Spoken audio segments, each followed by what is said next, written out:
Hey guys, you're watching Boondockin' with Dennis. Some days I drive around half the day looking to get a bird up that close. And some days I just pull up and they land right next to me and start looking in the window. We're at Rockport Harbor, Rockport, Texas. Absolutely gorgeous late October day. The temperature's in the 70s. Just curious what was going on around the harbor today. Unfortunately, I was never close with my mother or my father. That's just the way it was. If you guys have heard me talk about my Nana was actually my grandfather George. Hey, sweetheart. There she is again, guys. My Nana was my grandfather George's second wife. So my Nana wasn't actually a blood relative, but she was always the relative who I spent the most time with. You don't have to be blood to be related, right? And I'm very grateful for that. When my grandmother was in her 80s, she moved to Seaford, Delaware, where she was originally from, and shared a house with her brother. That would be my great Uncle Bill. And it was a pleasure to go down and visit them. We would sit in the living room and have talks, or on a nice day, we would sit outside in the sun. And my grandmother was blind by then. In retrospect, I don't think she was fully blind. I think she was legally blind. Like, she could see some things. But I would just have the best conversations with them. Both of them were very religious. Bible meetings, church, always exact scripture quotes. And then when just talking to them, you would learn, like, they were young once. They had a life. My Uncle Billy worked at DuPont in Delaware and had a very nice pension when he retired. And he had stories. He would drink light beer every day. Like, not water, not coffee, light beer. He wasn't drunk. He was never drunk, but that's just what he did. And he was a really nice guy. He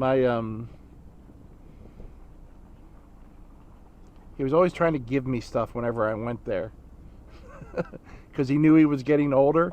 So he would go around their house and try to give me things, you know? And I just thought that was fun. And I just had very, very good memories of my great Uncle Billy, and I'm glad I got to spend so much time with him. I had stopped to take a look at this fishing boat. It's kind of parked sideways. We usually don't get to see them like this. Or at least I don't. It looks like everyone's looking for some scraps.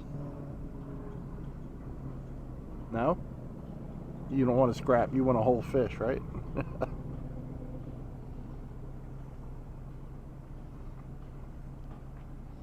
I don't think there's anyone on this boat right now. I hope not.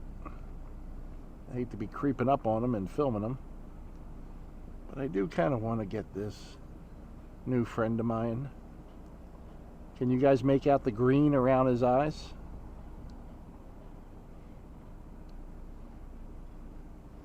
This is the one that usually hangs around the D&M Baits shop. Pelicans in the background. See, guys, I don't just stare at the water all day. Sometimes I stare at the birds on the boats in the water all day. You know, I read this great saying: when an old person dies, a library burns. What do you think that means?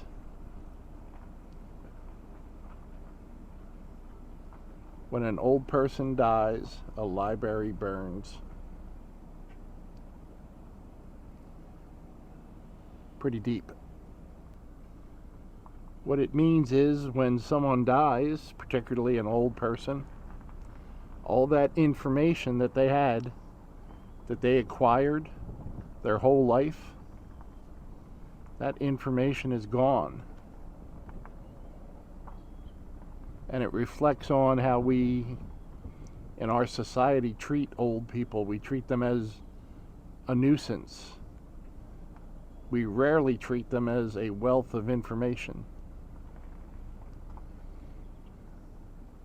Many cultures treasure their elderly people.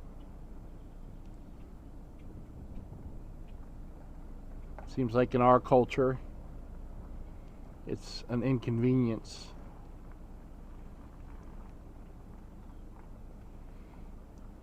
Sometimes we just toss them aside, continue our own lives, never really remembering where we got our starts at. I remember one time, and I don't remember what the circumstances were, but I took my Uncle Billy for a ride down in Seaford, Delaware, and apparently he hadn't just gotten out in a while. And we drove by this one place, and he was kind of looking at it, and he said, that used to be a dance club. And I was like, did you used to like to go dancing? And he said, he just laughed, and I didn't know what was funny. He said, a dance club, a place where girls dance. So basically isn't that beautiful, guys? Isn't that beautiful? My, 85-year-old great uncle is telling me it used to be a strip club. And that just cracked me up. It's, you forget that, my Uncle Billy was 55 before I ever met him, when I was born. And you forget people were younger and had lives and did the same stupid stuff that we're doing when at the same time. And then my grandmom had a great story about my grandfather who had already passed away, and I've mentioned him before, he was the best grandfather. He would wake me up on Saturday mornings to watch Looney Tunes, and they would have the toy commercials on, and he'd be like, we don't want that. No, I don't want that, Grandpa. That's junk. And the next one would come on, look at this junk. We don't want that. I'm like, nah, we don't want that, Grandpa. And then he would go, ooh, this new thing by G.I. Joe looks pretty good. I think we want that. And I'm like, it looks pretty good to me, Grandpa. So that was his way of finding out, like, how I wanted something, And since they were Jehovah's Witnesses, you didn't get birthday presents and you didn't get Christmas presents, but you got presents every other day of the year, And it was just their way of getting around the system. But my grandmother's telling me, there's our old hula girl again. I got my hula girl from Dave. Hey, Dave. And she's talking about telling a story how my grandfather took her to a girly club. And so girly club, this was like almost the same day as my Uncle Bill's story. Two people in their 80s, close to 90. Grandfather tried to take him to a girly club. And I'm thinking, like I've heard about people doing that, taking their wives to the dance clubs. No, a girly club to my grandma was a lesbian bar.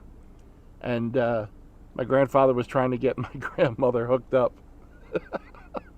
I'm like, Man, you were some wild people back in the day. And my grandma's like, I didn't want anything to do with that. I'm like, I don't blame you, Grandma. I would hate that, being forced to bring home a lesbian. How embarrassing.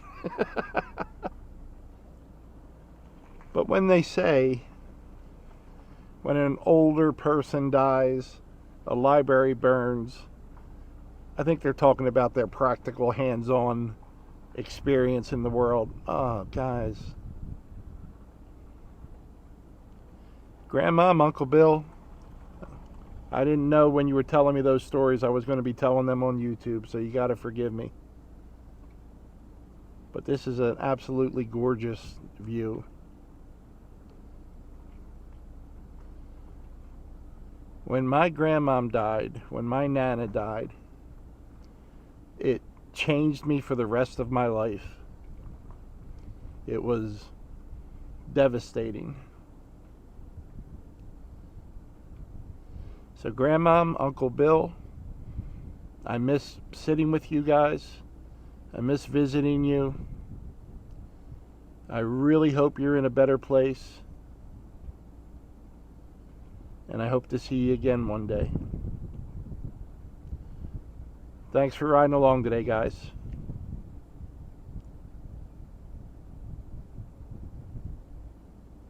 Thanks for watching.